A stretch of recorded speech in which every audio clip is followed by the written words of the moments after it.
Di minggu terakhir bulan Mei 2025 kemarin, Kementerian Kesehatan RI mencatat ada 7 kasus COVID-19.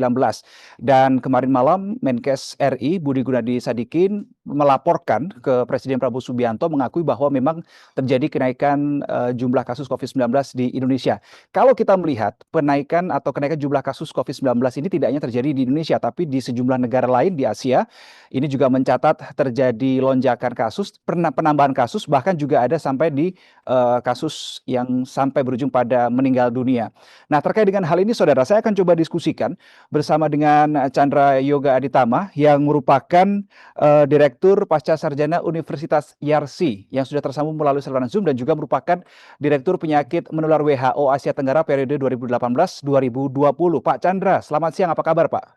Baik, kabar baik. Selamat siang. Selamat siang. Terima kasih, Pak, sudah berkenan bergabung. Jadi kalau kita melihat pengakuan dari Menkes mengakui bahwa ada penambahan kasus COVID-19, kemudian kita melihat kasus-kasus di sejumlah negara lain. Bagaimana sih, Pak? Apakah kita harus mulai siap siaga lagi nih menghadapi COVID? Ya, yang pertama soal karena Anda sebut saya dari WHO ya. Jadi Mhm, pada akhir Mei itu juga WHO itu mengeluarkan yang namanya Disease Outbreak News. Disease mhm, Outbreak News tentang Global COVID-19 Situation. Jadi mhm, peningkatan kasus itu bukan bulan Mei saja. Peningkatan kasus di dunia ini sudah mulai terjadi sejak Februari. Dan mhm, bukan hanya di Thailand, Singapura, Malaysia. Saya kebetulan minggu lalu ke Australia, saya kan kebetulan juga ajang profesor di Griffith University di Australia, juga ada peningkatan kasus di sana. Jadi peningkatan kasus memang terjadi di beberapa negara, seperti yang saya sampaikan tadi, WHO sudah melaporkannya sejak Februari 2025 sampai bulan Mei ini. Itu nomor satu. Kemudian nomor dua, peningkatan kasus ini memang praktis semuanya terjadi karena varian Omikron. Kita tahu varian Omikron itu salah satu varian yang dulu kita pernah ada Alpha, Beta, Delta yang begitu begitu berat, dan kemudian pada waktu pandeminya mulai berhenti, varian Omikron lah yang mendominasi. Nah, sekarang memang masih tetap varian Omikron, hanya saja subvariannya beda-beda. Yang di Thailand beda, yang di Singapura beda, yang di Australia beda, gitu ya. Nah, ini masing-masing punya karakteristik sendiri-sendiri. Yang di Thailand mhm, dan juga beberapa negara, kalau nggak salah ada di Cina juga, itu memang lebih mudah menular ketimbang yang lainnya. Sementara Singapura kurang lebih penularannya sama, gitu. Nah, hanya saja semuanya Omikron. Artinya kalau bicara berat atau ringan, maka ini adalah kasus-kasus yang ringan. Jadi ada peningkatan, memang ada, tapi kasus-kasusnya relatif ringan. Kita juga mengikuti bahwa di Thailand dilaporkan beberapa kematian dari jumlah kasus yang cukup banyak, tapi secara umum kasusnya ringan. Sebagian lebih mudah menular, di bagian lain memang angka penularannya sama seperti yang lain. Kenapa saya ngomong Australia? Berbeda dengan belahan dunia utara, Australia kan musim dinginnya sebentar lagi. Jadi kenapa mhm. mereka membicarakan itu? Karena mereka mau antisipasi, sebentar lagi mau musim dingin, kasus sudah mulai meningkat, ada kasus di rumah jompo juga di Australia itu. Jadi gini, apakah kita perlu khawatir seperti yang lalu? Jadi kita Mhm, mesti sadar bahwa COVID-19 itu masih ada. Memang pandeminya sudah tertanggulangi, tapi penyakit itu masih ada. Dan untuk penyakit mhm, apapun juga, mau COVID-19, mau demam berdarah, mau penyakit lain, itu akan ada variasinya, akan ada naik turunnya dari waktu ke waktu, mhm, tergantung dari banyak hal. Nah, sekarang variasi itu terjadi juga pada si COVID-19, ini kasusnya sedang naik gitu ya. mhm, Tetapi jumlah kenaikannya, pertama jumlah kenaikannya memang relatif belum signifikan. Yang mhm, kedua, seperti tadi saya sampaikan, variannya adalah varian Omikron yang relatif ringan. Sehingga mhm, tentu kita tidak boleh mengabaikannya, tapi kita tidak perlu khawatir seperti waktu yang lalu. Jadi kalau kalimat yang berulang kali disampaikan, kita perlu waspada tapi tidak perlu panik, karena ini bagian dari kenaikan dan penurunan dan kenaikan kasus dari waktu ke waktu untuk penyakit menular seperti juga COVID-19 ini. Oke, kalau kita melihat karakteristik dari Omikron yang seingat saya ya, nanti mungkin Pak Chandra bisa merevisi kalau saya salah. Tingkat case fatality rate-nya ini kan tidak setinggi varian Delta ya, kalau seingat saya di tahun 2021, 2022. Tetapi kalau kita melihat contoh yang terjadi di Thailand, meskipun variannya adalah sama Omikron, tapi tetap ada kasus yang berujung pada kematian. Nah, apa yang menyebabkan kok bisa seperti itu, Pak Chandra? Meskipun tergolong ringan sebenarnya Omikron ini, seperti yang Pak Chandra sampaikan barusan. Ya, kalau dibilang tidak seberat Delta, mungkin tidak tepat. Bahkan ini jauh lebih ringan, kita bisa katakan Hmm, begitu. Karena hmm, berbeda hmm, sekali antara varian Delta dengan varian Omikron. Itu satu. Jadi memang varian itu yang masih ada sekarang ini. Tapi yang kedua, kita tahu bahwa pada keadaan tertentu, terutama resiko tinggi, usia lansia. Saya ini 70 tahun nih, jadi saya misalnya begitu ya, atau orang dengan komorbid, itu memang resikonya lebih tinggi. Apalagi kalau ada berbagai penyakit penyerta, kemudian datang COVID-nya, maka tentu saja hal yang buruk dapat terjadi. Karena itulah tetap ada anjuran vaksinasi. Vaksinasinya yang dianjurkan oleh WHO, begitu juga yang dianjurkan oleh pemerintah Singapura adalah 1 tahun sesudah vaksinasi yang terakhir. Terutama untuk yang risiko tinggi ini, yang lansia, komorbid dan sebagainya. Tadi saya sampaikan bahwa baru-baru ini, saya lupa tanggal akhir Mei juga, WHO mengeluarkan Disease Outbreak News itu, salah satu rekomendasinya adalah vaksinasi untuk 2 hal. Pertama, mencegah penyakitnya menjadi parah, dan yang kedua, mencegah terjadinya kematian. Orangnya mungkin tetap tertular, tapi tidak menjadi parah dan tidak terjadi kematian. Jadi itu yang dapat kita lakukan sebenarnya. Oke, untuk refreshment, penyegaran ingatan kita semua karena COVID ini kan sudah kita lalui cukup lama begitu ya, kita tidak melihat pemberitaan ini lagi. Varian Omicron itu gejalanya seperti apa saja sih Pak yang perlu diwaspadai oleh masyarakat? Ya, jadi sebenarnya mau varian alfa, beta, delta, apapun namanya, termasuk Omicron, tidak ada perbedaan yang nyata dari gejala. Memang ada yang satu kadang lebih demam, satu lebih gangguan penciuman dan sebagainya, tapi kita tidak bisa secara pasti mengatakan bahwa varian yang ini gejala ini, varian ini gejala ini. Jadi bagus kita tidak pakai patokan gejala itu untuk membedakan satu penyakit dengan satu varian dengan varian lainnya. Gejalanya pada dasarnya sama, yaitu ada, karena ini infeksi saluran napas, tentu saja ada batuk, ada demam begitu ya. Kalau berat bisa ada sesak napas, ada sakit dada, dan untuk COVID kita tahu ada gangguan penciuman atau anosmia. Gejala-gejala itu kurang lebih sama. Memang ada variasi sana sini, tapi jangan kita bedakan varian satu dengan varian lain hanya berdasarkan gejala. Jadi kesimpulannya, kalau ada orang gejala infeksi saluran napas saat ini, memang bagus untuk memeriksakan diri. Tentu saja belum tentu COVID, bisa influenza gitu ya. Influenza juga sedang naik di beberapa negara. Itu tetap harus diwaspadai gitu.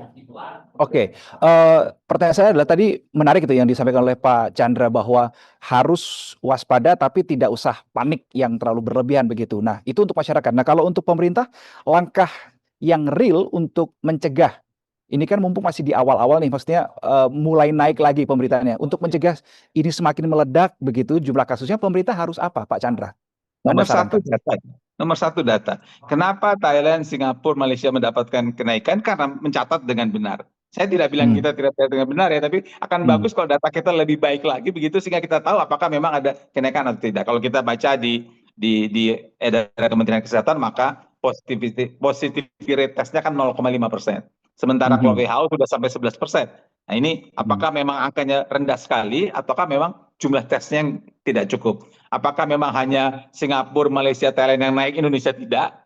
Atau jangan-jangan kita juga naik tapi kita tidak tercakup dengan baik. Jadi nomor satu data, itu yang namanya surveillance. Surveillance ini penting untuk itu nomor satu. Nomor dua, karena ini terjadi di beberapa negara di sekitar kita, maka tentu kita juga harus melakukan kerjasama dengan negara-negara itu untuk tahu bagaimana pola mereka. Ini kebetulan ASEAN kan sebagian besar, walaupun ada Australia, tapi ini tentu bisa dilakukan kerjasama dengan baik supaya kita tahu datanya. Sorry, balik lagi yang pertama soal data tadi. Data itu ada dua. Satu namanya surveillance epidemiologi, untuk tahu berapa jumlah kasus, kematian, positivity rate dan sebagainya. Tapi ingat, ada surveillance genomik untuk tahu varian apa yang sebenarnya ada di Indonesia ini.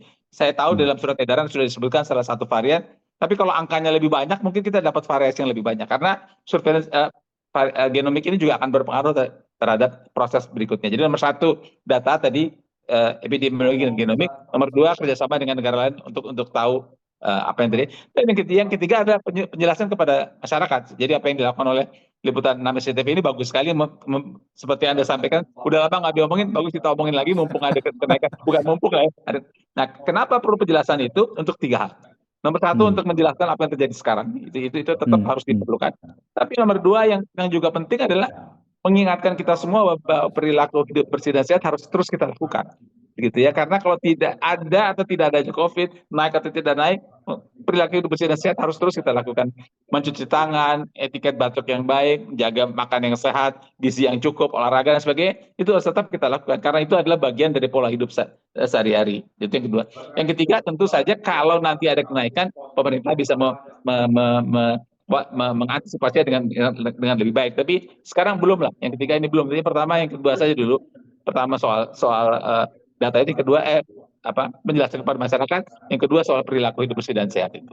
Nah, tadi menarik Pak Chandra menyampaikan harus ada kerjasama dengan negara lain yang juga mengalami kasus serupa, ada terjadi ditemukannya penemuan kasus COVID-19. Nah, apakah di titik sekarang ini pembatasan itu perlu diberlakukan untuk bepergian ke luar negeri, Pak? Ya, saya bilang menghubungi kasus yang lain itu sama sekali tidak ada hubungan dengan pembatasan. Ini saat ini Hmm. sama jelas tidak perlu pembatasan dalam bentuk apapun juga. Ya, pertama karena kasusnya kecil, kedua kita tahu bahwa pembatasan itu sebenarnya tidak punya dampak yang besar, walaupun pada waktu COVID dulu terjadi pun. Dulu dibatasi seperti apa, toh COVID-nya menyebar juga. Yes. Ya kan, Hmm. karena sulit. Misalnya kita lakukan tes dengan suhu, bisa saja orang Hmm. pada waktu Indonesia masuk ke satu negara dia belum panas karena masih dalam masa inkubasi, besoknya atau Hmm. lusanya ketika sudah dalam negara itu dia panas. Jadi pembatasan itu bukan salah satu effort yang sangat penting, bisa saja kita lakukan tapi bukan. Tapi untuk saat ini jelas tidak perlu, belum perlu pembatasan, belum perlu juga semua orang pakai masker, belum Hmm. perlu juga ada work from home segala macam, belum perlu. Tetapi untuk orang yang sakit, orang yang batuk, yang demam, yang pilek, tentu bagus kalau dia pakai masker untuk tidak menulari orang lain. Ada atau tidak ada yang Hmm. COVID, apapun sebabnya itu tentu bagus. Kalau soal cuci tangan, mau ada COVID mau nggak ada, tentu bagus kita cuci tangan. Itu hal yang penting. Olahraga dan sebagainya tentu hal yang tetap perlu kita jaga dari waktu ke waktu gitu. Oke, Pak Chandra, terakhir. Tadi Anda menyampaikan bahwa angka data begitu ya, terkait dengan yang dicatat oleh pemerintah masih belum terlalu tinggi begitu, sehingga mungkin memang temuannya tidak banyak yang terpapar atau juga mungkin testingnya yang mungkin kurang lebih menyentuh begitu. Nah, perlukah di kondisi seperti saat ini pemerintah dalam hal yang paling bawah begitu, mungkin puskesmas dan seterusnya, bisa mengambil langkah antisipatif dengan melakukan random testing? Random testing oke-oke aja, tapi yang lebih mudah adalah mencatat orang yang orang yang dengan gejala. Jadi risk based Hmm. approach. Jadi kalau ada orang demam, ada orang bergejala, kecurigaan kasus itu orang itu diperiksa. Karena kalau random Hmm. testing pada general population, pada masyarakat umum sekarang mungkin masih terlalu berlebihan. Tapi kalau semua orang dengan gejala diperiksa, kita bisa mendapatkan angka yang lebih jelas. Apakah memang cukup besar atau tidak besar. Jadi itu yang dapat dan perlu dilakukan pada saat ini adalah menangani atau mengatasi, memprioritaskan pada mereka-mereka yang ada gejala ke arah COVID-19 ini. Oke, baik Pak Chandra Yoga Aditama, Direktur Pasar Sarjana Universitas Yarsi. Terima kasih sudah berbagi data dan perspektif di kesempatan kali ini. Kita doakan, oke, masih ada penemuan COVID, tapi jangan sampai seperti beberapa waktu lalu. Utamanya masyarakat juga tetap harus menerapkan PHBS. Pemerintah pun juga harus bergerak aktif untuk mencegah ini tidak menyebar secara luas di negara. Terima kasih Pak Chandra untuk waktunya. Terima kasih. Baik, dan saudara itu tadi adalah diskusi saya bersama dengan Chandra Yoga Aditama yang juga merupakan Direktur Penyakit Menular WHO Asia Tenggara periode 2018-2020. Memang ada temuan kasus COVID-19. Waspada boleh, panik jangan. Bagaimana pendapat Anda? Salam CTV.